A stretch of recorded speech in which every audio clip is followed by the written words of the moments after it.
గణేష, ఏంటయ్యా ఈ సంవత్సరం ఎలా చేసావు? ఒక పండగ లేదు, ఒక పబ్బం లేదు. నీ దయ వల్ల గత ఏడాది నాకు మంచి జాబ్ వచ్చింది. నేను సంపాదించిన డబ్బులతో నీ బొమ్మ కొని మా వీధిలో వాళ్ళకి స్పాన్సర్ చేద్దాం అనుకున్నాను. ఈ కరోనా దయ వల్ల ఏది లేకుండా పోయింది. చా మానవా, బాగున్నావా? ఎవరు? ఎక్కడి నుంచి వచ్చింది ఈ వాయిస్? ఒరే మాదాపూర్ మహేష్, నిన్నేరా? నువ్వు మనిషివా? సారీ గురు, నువ్వు విగ్రహం అనుకుని నీకు దండం పెట్టేస్తున్నాను. కానీ గురు, వేషం మాత్రం అదిరిపోయింది. ఓరిని, నేను నీ మొబైల్లో ఉండే వాల్ పేపర్ లా కనిపిస్తే గానీ నమ్మేలా లేవు. నేను నిజంగానే వినాయకుండ్రా బాబు. ఊరుకో గురు, నువ్వు మరీ కామెడీలు చేసేస్తున్నావు. రేయ్, నువ్వు 7వ తరగతిలో ఉన్నప్పుడే మీ నాన్న జోబులోంచి 1000 రూపాయలు కొట్టేశావు. ఆ విషయం ఎవరికైనా తెలుసా? ఈ విషయం నా గణేశుడి తప్పించి మరి ఇంకెవరికి చెప్పలేదే. మరి అదేరా నేను మొత్తుకుంటుంది. నేను నీ గణేశుడినే. గణేష గణేష, నన్ను క్షమించు గణేష, ఈ అపరాధిని మన్నించు. ఎదవా, నీకు తెలుగు చక్కగా రాదు, మళ్ళీ సంస్కృతం ఒకటి. ఏంటి గణేష, ఈ సంవత్సరం ఎలా చేసావు? నీ బర్త్డేని గ్రాండ్ గా చేద్దాం అనుకున్నాను. ఏడ్చేర్లే, మీ సెలబ్రేషన్స్ నాకు తెలియబేటి. చందా పేరు చెప్పి దందా చేస్తారు. ఓ నా దండిన డబ్బుల్ని ఏదైనా మంచి పని కోసం ఉపయోగిస్తారా అంటే అది లేదు.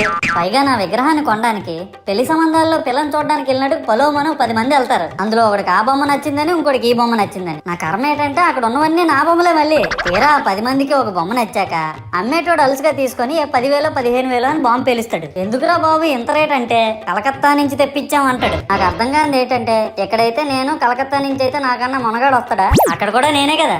ఇలా నన్ను బజార్లో పెట్టి బేరం ఆడి నా మొహానికి ముసుగేసి వ్యాన్ ఎక్కిస్తారు. ఆ వ్యాన్ డ్రైవర్ గాడు నేను ఉన్నానని కూడా చూడకుండా ఏదో ఆలోచించుకుంటూ డ్రైవ్ చేస్తా గతకల్లో గబ్బి గుబ్బి మని తించేసి నా కాల్లో చెయ్యి ఇరగొట్టేస్తాడు. ఈ విషయం చందాలు ఇచ్చిన చిన్నోళ్ళకి తెలిస్తే మళ్ళీ ఇరిగిపోయిన బొమ్మ పెట్టకూడదని ఏ బొమ్మ రాసి కవర్ చేసేస్తాడు. సరేలే, జరిగిందేదో జరిగింది, నా భక్తులే కదా, కూల్ బ్రో అని చిల్లయ్యే లోపు నన్ను పందిర్లో పెట్టి ముసుగు తీసి నాకన్నా పొడుగున్నే సౌండ్ బాక్సులు 2 నా చెవులు పక్కన పెట్టి డీజే గణేష్ బ్రో అని చెప్పి నా పాటలను కూనీ చేస్తారు. సరేలే, పిల్లలు కదా, ఇప్పుడు కాకపోతే ఎప్పుడు ఎంజాయ్ చేస్తారు, కాసేపట్లో పూజ స్టార్ట్ చేస్తారని వెయిట్ చేస్తా ఉంటే ఆ 5 రూపాయల వ్రతకల్పన బుక్ చూస్తే నాకు ఎక్కడ లేని కోపం వస్తుంది. ఏరా, నాకు అర్థం కాదు, ఎన్ని సంవత్సరాల నుంచి నా పూజలు చేస్తున్నారు, ఒక్కడికి నా కథ గుర్తుండదేట్రా యాదవ్ వల్లారా. ఓ నా బుక్ లో చూసిన దాన్నైనా తిన్నంగా చదువుతారా అంటే అది ఉండదు. ఏదో బాగా అట్టర్ ఫ్లాప్ అయిపోయిన తెలుగు సినిమాకి రివ్యూ చెప్పినట్టు చదువుతారు ఒక్కొక్కడును.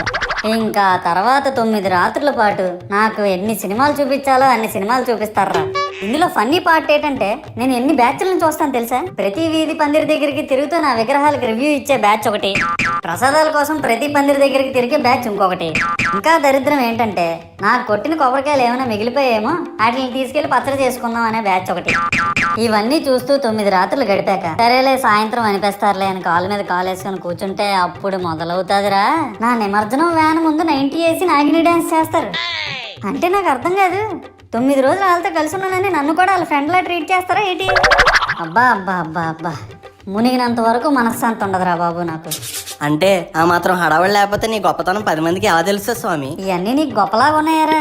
ఇప్పుడు 100-200 అడుగులు నా విగ్రహాన్ని తయారు చేస్తారు. నేను స్టడీగా నించుంటున్నాను కాబట్టి నాతో సెల్ఫీలు దిగుతున్నారు. అదే నేను రింగ్ రోడ్ లో నడిచాను అనుకో, పరిస్థితి చూడు మహేష్, పిడికిడంత పసుపు ముద్దలో నేనున్నానని భావించి మనస్ఫూర్తిగా దండం పెట్టుకో చాలు. ప్రతి సంవత్సరం పెరగాల్సిందే నా విగ్రహాల యొక్క పొడవు కాదు, మానవుని యొక్క బుద్ధి. నన్ను నమ్మి ముందడుగేయు, నిన్ను నమ్మిన వారిని వెనకడుగేయకుండా చూడు. జై బోలో గణేష్ మహారాజ్ కి జై. సర్లే గాని ముందు మాస్క్ వేసుకో.